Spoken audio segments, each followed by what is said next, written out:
Lately, I've been curious about why certain descriptions in astrology, like a moon in Aries, that connects to impatience and immediacy, feels so familiar.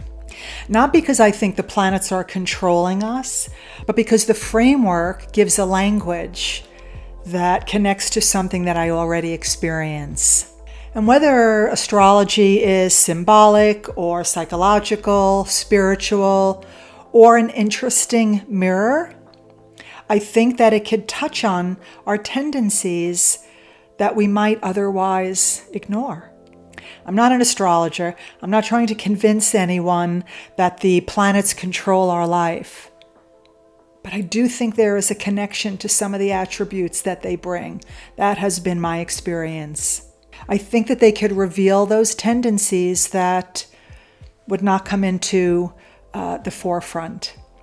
When I read the description for an Aries moon, I realized how quickly I want resolution in conversations, in healing, in discomfort.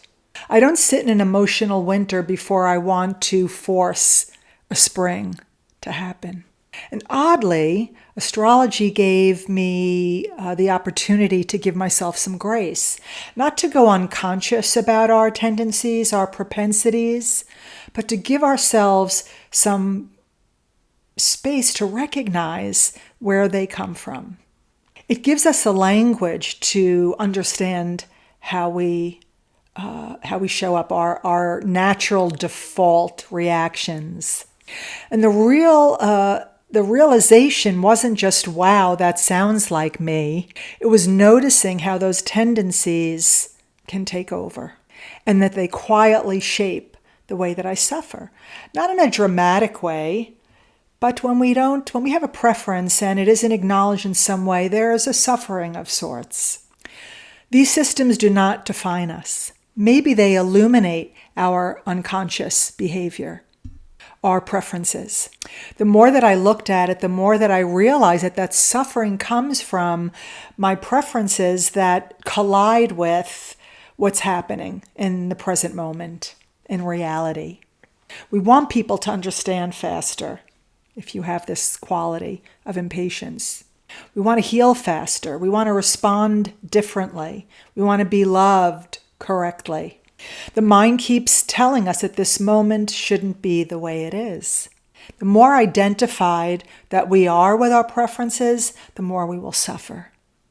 Again, not in that dramatic way, but when we can observe them without obeying them and having them control us, there's an opportunity there.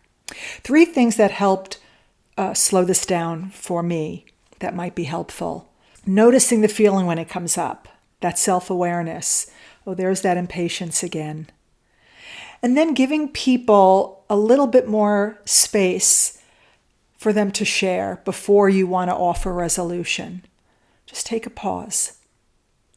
And also understanding someone else's tendencies that maybe are tied to this symbolic framework. It's just one way to look at connections of tendencies and preferences and habits could be helpful and could really help with friction that we often get in relationships because we don't have an understanding how someone else is.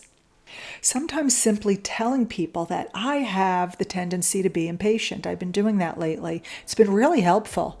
My friends have really acknowledged that they appreciated me sharing that with them. Maybe wisdom isn't about getting rid of all our tendencies. Maybe it's knowing that your tendencies so intimately that they no longer control you. I am Laurie Ricciardoni, and this is A Taste for All Seasons. Thank you for taking the time to listen to this episode. If it resonated with you, please leave a review or a comment on Apple Podcast and visit my website for seasonal recipes for every palate at lauriericciardoni.com. I'd like to leave you with a final thought.